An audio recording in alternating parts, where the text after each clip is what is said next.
আপনি সংস্কৃতি মন্ত্রণালয় থেকে বলছেন নাকি বাংলা একাডেমি থেকে বলছেন? আমি আপনাকে কল করেছি সাংস্কৃতিক বিষয়ক মন্ত্রণালয় থেকে ও অন্তর্ভুক্ত আচ্ছা, থেকে জি জি, ও আচ্ছা, জি ফোর ফোর থ্রি।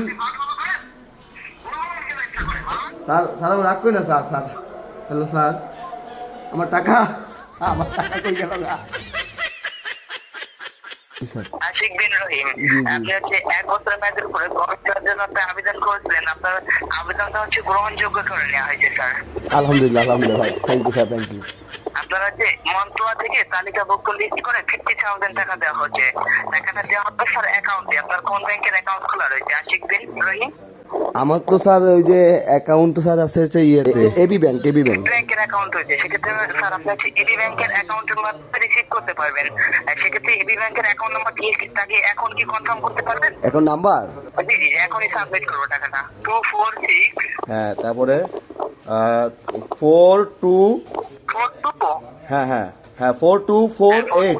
আচ্ছা, আপনি অ্যাকাউন্ট নাম্বারটা এখন বলুন তো, কনফার্ম করুন যে সঠিক রয়েছে, না হলে আর একটা অ্যাকাউন্ট নাম্বারে চলে যাবে। আপনার ডেট নাম্বারটা ভুল দেখাচ্ছে, আমার বলেন তো 24। স্যার 24 নভেম্বর, হ্যাঁ 1987 স্যার। 87। আর অ্যাকাউন্ট নাম্বারটা বলেন তো একবার। অ্যাকাউন্ট নাম্বার হলো স্যার 413।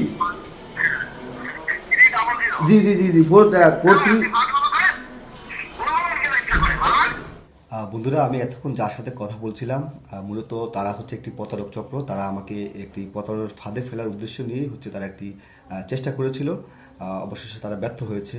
আর যে বিষয়ের উপর তারা আমাকে প্রতারণার ফাঁদে ফেলার চেষ্টা করছে সেটি হচ্ছে যে কিছুদিন আগে বাংলা একাডেমি থেকে গবেষণা বৃত্তির একটি সার্কুলার তারা ছেড়েছিল। সেখানে সারা বাংলাদেশ থেকে অসংখ্য লেখক হচ্ছে যে এই বৃত্তিটি পাওয়ার জন্য বিভিন্ন ধরনের প্রস্তাব তারা করেছে। তো সেখানে বাংলা একাডেমি করেছে কি, তাদের যারা লেখাগুলো পাঠিয়েছে সেই লেখকদের একটা তালিকা তারা পাবলিশ করেছে তাদের ওয়েবসাইটে, যে এই লেখাগুলো আমরা পেয়েছি। তো এই তালিকাটা যে তারা প্রকাশ করেছে সেখানে হচ্ছে যে লেখকদের ফোন নাম্বার ছিল, লেখকদের হচ্ছে ঠিকানা ছিল, ব্যক্তিগত ঠিকানা ছিল, ফোন নাম্বার ছিল। তো ওই ফোন নাম্বারের তালিকাটা ধরে ধরে একটি প্রতারক চক্র হচ্ছে যে অনেক লেখকের কাছে ফোন করে বিভিন্নভাবে তাদেরকে প্রতারিত করার চেষ্টা করছে। বলছে যে আপনারা পুরস্কার পেয়েছেন 50,000 টাকা, 1,00,000 টাকা পুরস্কার পেয়েছেন, এগুলি বলে তাদের কাছ থেকে ইতিমধ্যে অনেক টাকা হাতিয়ে নিয়েছে। তো এই খবরটি আমি বিভিন্ন মাধ্যমে, আমার লেখকদের মাধ্যমে জেনেছি।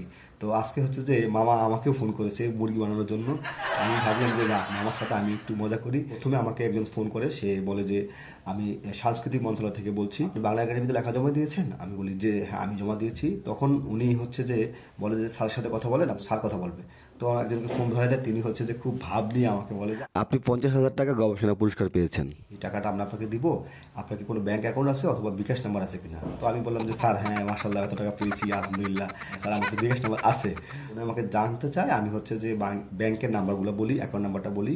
কিন্তু আমি কি করছি, আমি একটু তার সাথে মজা করার জন্য আমি দু একটা নাম্বার হচ্ছে ভুল ভাল এদিক সেদিক বলি। তারপর দেখা যাচ্ছে নাম্বারটা আসছে না, এক পর্যায়ে মানে বিরক্ত হয়ে আমাকে ধমক দেয়, আপনি ফাইজলামি করছেন আমার সাথে।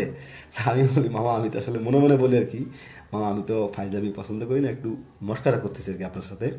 তো তারপরে সে হচ্ছে এক পর্যায়ে সে বিরক্ত হয়ে ফোনটা কেটে দেয়। তো তাদের যে উদ্দেশ্য ছিল সেটা হচ্ছে আপনাকে ফোন করে আপনার এই পুরস্কারের প্রলোভন দেখিয়ে বা বিভিন্ন ধরনের পুরস্কারের কথা বলে, শুধু লেখক না অন্যান্য ক্ষেত্রেও প্রতারকরা ফোন করে। প্রথমে যেটা করে তার ফোন নাম্বার জানতে চায়, তার ব্যক্তিগত তথ্য জানতে চায়, ভোটার আইডি কার্ডের নাম্বার জানতে চায়, জন্ম তারিখ জানতে চায়। যে হচ্ছে তারা হচ্ছে বিকাশে অথবা ব্যাঙ্ক অ্যাকাউন্ট নাম্বার তারা প্রবেশ করে, সেখানে তারা ফরগেট পাসওয়ার্ড আছে, সেখানে ক্লিক করার পর একটা ওটিপি নাম্বার হচ্ছে তা আপনার ফোনে আসবে ওই নাম্বারে। তখন আপনাকে বলবে যে আপনাকে টাকা যা পাওয়ার জন্য আপনাকে একটা নাম্বার দেওয়া হয়েছে, এটা আপনি বলেন কত। তো অনেকেই হচ্ছে যে বুঝতে পারে না, এই সংখ্যাটা যখন বলে ফেলে তখনই তার আইডিটা বা তার পাসওয়ার্ড, তার হচ্ছে যে ব্যাঙ্ক অ্যাকাউন্ট অথবা বিকাশ নাম্বারটা হ্যাক করে ফেলে এবং তার টাকাগুলো সব নিয়ে যায়। তো আমার এই ভিডিওটা করার উদ্দেশ্য হচ্ছে যে যারা ভিডিওটা দেখছেন তারা হচ্ছে সতর্ক থাকবেন, এই ধরনের প্রতারক থেকে আপনারা সতর্ক থাকবেন। কেউ যাতে আপনাকে প্রতারণার ফাঁদে ফেলতে না পারে, সবসময় সতর্ক থাকবেন। ভুলে কখনো কাউকে আপনার এই ব্যাঙ্ক অ্যাকাউন্ট নাম্বার, বিকাশ নাম্বার এগুলো আপনারা বলতে যাবেন না। যদি বাংলা একাডেমি থেকে পুরস্কার দেওয়া হয় সেটি আপনাকে বাংলা একাডেমির ওয়েবসাইটে তালিকা তারা প্রকাশ করবে। এছাড়া যদি আপনি অন্য কোনো পুরস্কার পেয়ে থাকেন সেটি আপনার সংশ্লিষ্ট যদি যে কোনো কোম্পানি হোক তারা যোগাযোগ করবে। তো এই ধরনের ফাঁদে পা দেবেন না। সবাই ভালো থাকবেন। আল্লাহ হাফিজ।